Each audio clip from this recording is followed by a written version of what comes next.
ونعوذ بالله من شرور أنفسنا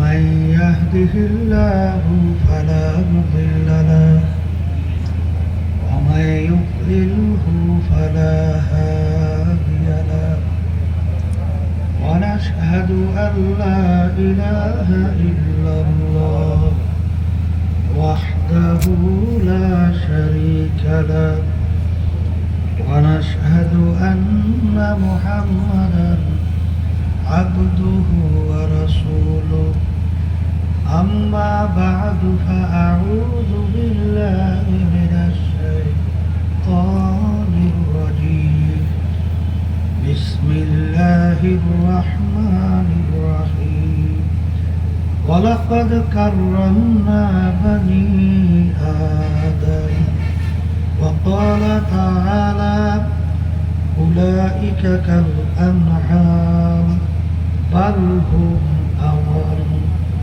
صدق الله العلي العظيم সবাই দুরূদ শরীফ পড়ি ونبينا شفيعنا وحبيبنا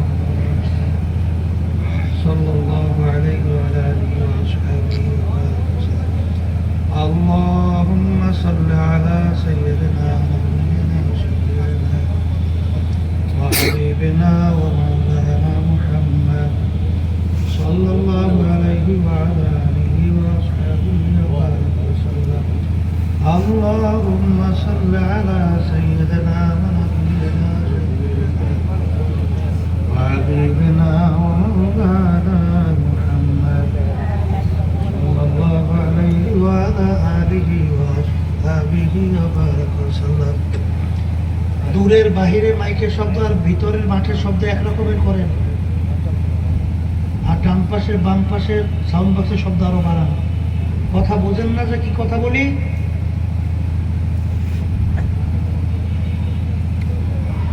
আল্লাহ রাব্বুল আলামিনের দরবারে লাখ কোটি শুকরিয়া আদায় করতেছি। মহান রাব্বুল আলামিন ফিতনা ফাসাদের যুগে দুনিয়ার সমস্ত কাজ থেকে বিরত রেখে উলামায়ে কেরামদের মজলিস, জাকিরিন, শাকিরিন, সাদিকিন, অনেক আল্লাহর খাস বান্দারা এই মজলিসের মধ্যে আছে, যাদের সাথে সম্পর্ক রাখার জন্য আল্লাহ রাব্বুল আলামিন আপনাকে আমাকে হুকুম করছেন, ওয়াকুনু মা'আস সাদিকিন, তোমরা সাদিকিন বান্দাদের সঙ্গী হয়ে যাও। এই মজলিসটাকে আল্লাহ রাসূল সাল্লাল্লাহু আলাইহি ওয়াসাল্লাম বলছেন বেহেশতের একটা বাগান। সুবহানাল্লাহ। আমার আব্বাজান দাদাজান চরমনের জমিনে ঘুমায় আছে। আমার আব্বাজান বলতেন দিনী মাহফিলে প্রথম থেকে শেষ পর্যন্ত থাইকা বাড়ি বিদায় হয়ে চলে গেলে আমল নামার মধ্যে কম পক্ষে হলেও 50 লক্ষ নেকি, এর কম জমা হতেই পারে না। নিয়াত যাদের সহি, আল্লাহকে রাজি খুশির উদ্দেশ্যে যারা আসছেন, আল্লাহ রাব্বুল আলামিন তাদের আমল নামার মধ্যে লক্ষ লক্ষ নেকিও দান করবে। আল্লাহ রাব্বুল আলামিন যাকে ভালোবাসেন তাকে দ্বীনের সহি বুঝ দান করেন। মায়ুরিদিল্লাহু বিহি খায়রান ইউফাক্কিহু ফিদ্দীন, আল্লাহ যাকে ভালোবাসেন, ইচ্ছা করেন, তাকে দ্বীনের সহি বুঝ দান করেন। পাশে একটা কথা মনে রাখা লাগবে, হেদায়েত কিন্তু কোনো পীরের হাতে নাই, কোনো বাবা, কোনো ওস্তাদ বা ওস্তাদদের ওস্তাদ, কারো হাতে হেদায়েত নাই। হেদায়েত একমাত্র আল্লাহর হাতে। অনেকে মনে করে পীরের কাছে আসা যাওয়া করি, বাবার দরবারে আসা যাওয়া করি, যথেষ্ট। পীর বা বাবা আমাকে নাজাত করে জান্নাতের ব্যবস্থা করবে। সবাই নাউজুবিল্লাহ। পীর কাকে বলে এটা আমাদের বোঝা লাগবে। পীর একটা ফার্সি শব্দ, আরবিতে বলে মুর্শেদ, বাংলা অর্থ হলো পথ প্রদর্শক। যেমন আপনি বরিশালের রাস্তা চেনেন না, যে আপনাকে বরিশালের রাস্তা দেখাবে সেই হইল পীর। ওই পথে চলা বা না চলার দায়িত্ব কাদের? আমাদের। কথা ঠিক না বেঠিক? পীরের কাজ হলো পথ দেখানো, কোনটা বেহেশতের রাস্তা, কোনটা জাহান্নামের রাস্তা। এই রাস্তা দেখাবার জন্যই হলো পীর বা মুরব্বী দায়িত্ব পালন করে।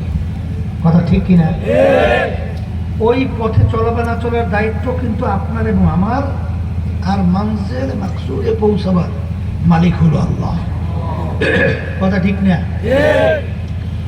এখন পীর যে পথ দেখাবে, নিজের মন গড়া কোনো পথ দেখাতে পারবে? এর কারণও তো জানতে হবে কেন। আল্লাহ রাসূল সাল্লাল্লাহু আলাইহি ওয়াসাল্লাম প্রায় 1500 বছর আগে সাহাবায়ে কেরামদেরকে লক্ষ্য করে বলছিলেন, হে আমার সাহাবারা,